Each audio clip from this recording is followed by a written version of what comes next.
जनपद मैनपुरी के करहल विधानसभा 110 में 13 नवंबर को होने वाले उपचुनाव के लिए राजनीतिक दलों में सरगर्मियां तेज हो चुकी हैं।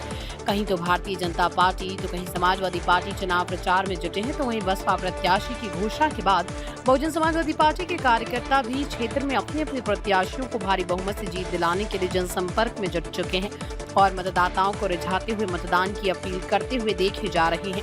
अगर हम बात समाजवादी पार्टी की करें तो करहल विधानसभा क्षेत्र पर हमेशा समाजवादी पार्टी का अधिकार रहा है, जिसके चलते करहल विधानसभा क्षेत्र को समाजवादी पार्टी का गढ़ कहा जाता है। समाजवादी पार्टी के प्रत्याशी तेज प्रताप यादव कार्यकर्ता बूथ स्तरीय सम्मेलन में अपने समर्थकों के साथ शिरकत करने पहुंचे, जहां उन्होंने कार्यकर्ताओं का आभार प्रकट करते हुए उन्हें अंग वस्त्र भेंट कर उनका भव्य स्वागत भी किया।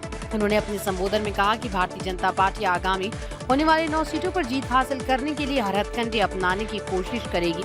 उन्होंने संबोधित करते हुए कहा कि अभी तक जितने भी बीजेपी के नेता मंत्री इस करहल विधानसभा क्षेत्र में आए, उन्होंने केवल अधिकारियों को एक ही निर्देश और संदेश दिया कि किसी भी तरह से समाजवादी पार्टी के मतदाताओं को रोका जा सके। वहीं टेक्नोलॉजी इस उपचुनाव में भारतीय जनता पार्टी अपनाना चाहती है। बात प्रधानमंत्री द्वारा यूरेन में 25 करोड़ लोगों को गरीबी उन्मूलन से निकालने की बात कही, जबकि सरकार दावा कर रही है 5 करोड़ लोगों को फ्री राशन दे रही है।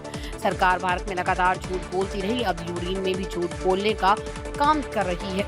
और क्या कुछ कहा उन्होंने चुनाव को लेकर, देखेंगे रिपोर्ट। समाजवादी पार्टी को भारी मतों से चुनाव जिताएंगे और हमारे कार्यकर्ता जो है पूरी तरीके से चुनाव में लगे हुए थे कई महीनों से, और मुझे उम्मीद है कि हमारी ये मेहनत जो है सफल साबित होगी। सांसद जी, जिस तरीके से पूरे देश में भाजपा की राजनीति चल रही है, जैसे बहराइच का घटना उठा के देखो, या उत्तर प्रदेश में 10 विधानसभा चुनाव जो होना था उस पर 9 पे घोषित किया, अयोध्या की मिल्कीपुर, जबकि ये जो बाबा गोरखनाथ का मामला बताया गया हाईकोर्ट में विचाराधीन है। विचाराधीन सिर्फ एक रिट दायर की गई है, लेकिन उसको बड़ा महत्वपूर्ण दृष्टिकोण से लिया गया और चुनाव आयोग ने उसको एक सीट को वहां सुरक्षित करके छोड़ दिया। क्या कहेंगे? ये पहले तो आपने देखा कि जब प्रधानमंत्री का भाषण हुआ 15 अगस्त को, एक बड़ी चर्चा हुई कि 1 नेशन 1 इलेक्शन कराएंगे, और उसके कुछ दिन बाद जब चुनाव घोषित होते हैं तो यूपी के चुनाव को, महाराष्ट्र को, इनको अलग कर दिया गया,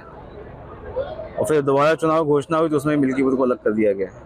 और कहीं ना कहीं ये सरकार को इस बात का डर है कि जिस तरीके से अयोध्या में लोगों ने उनके खिलाफ मतदान किया था और मिल्कीपुर में समाजवादी पार्टी बहुत मजबूत स्थिति में है, तो वहाँ भी इन्हें पूरा अंदेशा है कि इनकी हार का सामना करना पड़ेगा। अब ये चाह रहे हैं कि इस तरीके से एक सीट अलग करके और प्रशासन शासन का दबाव बनाकर जिस तरीके से रामपुर में लोकतंत्र की हत्या करके उन्होंने दिन दहाड़े लूट करके चुनाव को जीता था, उसी तकनीक को दोबारा लगाना चाह रहे हैं, जो कि मुझे लगता है सफल इस बार नहीं होगी और मिल्कीपुर में भी समाजवादी पार्टी चुनाव जीत जाएगी। यूएन में अभी एक बैठक हुई थी जिसमें भारत ने अपने पक्ष को रखा है गरीबी उन्मूलन को लेकर। इन्होंने स्वीकार किया कि 25 करोड़ लोग हमने गरीबी उन्मूलन से बाहर लेके आए। क्या कहेंगे?